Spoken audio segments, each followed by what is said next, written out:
मित्रों नमस्कार। मैं मयंक त्रिपाठी नव ज्ञान ज्योतिष चैनल पर आप सभी दर्शकों का हार्दिक स्वागत करता हूं। आज के वीडियो में यह जानकारी देने का प्रयास करेंगे कि माणिक की जो रत्न है किन किन राशि वालों को सूट करेगा, कौन सी राशियां इनको पहन सकती हैं, माणिक की रत्न का उपरत्न क्या है, पहनने में क्या क्या सावधानी रखनी चाहिए, यदि आप माणिक की रत्न पहनना चाहते हैं तो इसका उपरत्न क्या है, यानी कि सब्स्टिट्यूट क्या है, किस प्रकार से आप माणिक रत्न के फायदे ले सकते हैं और माणिक रत्न पहनने का नुकसान क्या है।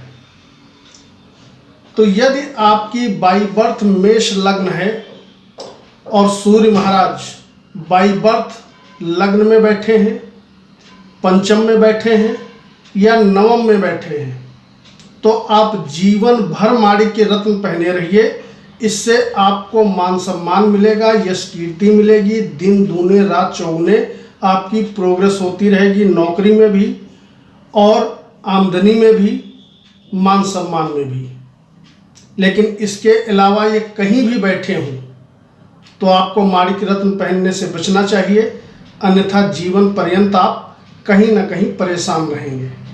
ये ध्यान रखिएगा, यदि आपकी मेष लग्न है और लग्न में बैठे हैं सूर्य महाराज तो आप माणिक की रत्न पहन तो सकते हो, लेकिन विवाह के बाद आप उतार दें तो आपके लिए बेहतर है। यदि स्टूडेंट हैं तो आप पहनिए, लेकिन शादी के बाद उतार दीजिएगा, अन्यथा वैवाहिक जीवन में डिस्टर्बेंस उत्पन्न हो जाएगा, अलगाव की स्थिति भी उत्पन्न हो जाएगी। बात करते हैं दूसरे लग्न की। तो यदि आपकी वृष लग्न है तो इसमें सूर्य महाराज बहुत अच्छा रिजल्ट नहीं दे पाते हैं। तो ऐसे में यदि बाई बर्थ फोर्थ हाउस में बैठे हैं यानी चौथे भाव में बैठे हैं तो आप माणिक रत्न पहने रहिए, कहीं कोई दिक्कत की बात नहीं है। लेकिन इसके अलावा यदि ये और कहीं पर भी बैठ जाएं तो आपको इनका रत्न पहनने से बचना चाहिए, अन्यथा थोड़ी दिक्कत जरूर होगी।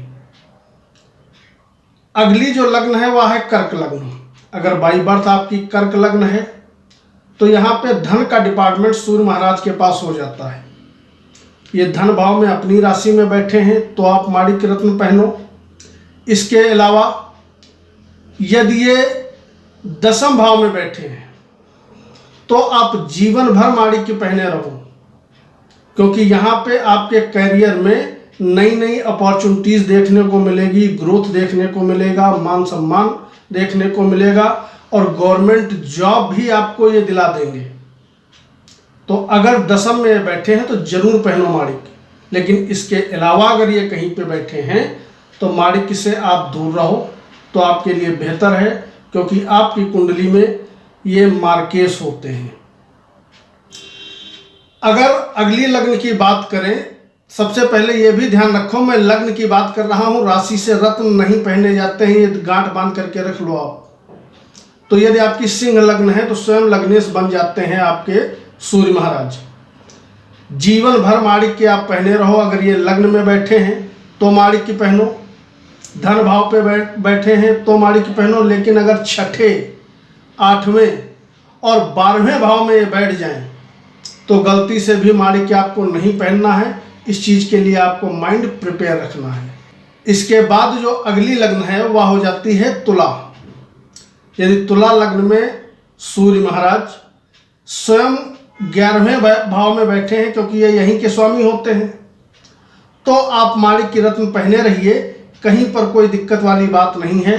इसके अलावा अगर वृश्चिक लग्न है और बाई बर्थ सूर्य महाराज ये 5वें भाव में बैठे हैं, छठे में बैठे हैं, दसम में बैठे हैं और 11वें भाव में बैठे हैं, इन 4 भावों में बैठे हैं तो जीवन पर्यंत आप माणिक रत्न पहने रहिए, कहीं पर कोई दिक्कत नहीं होगी।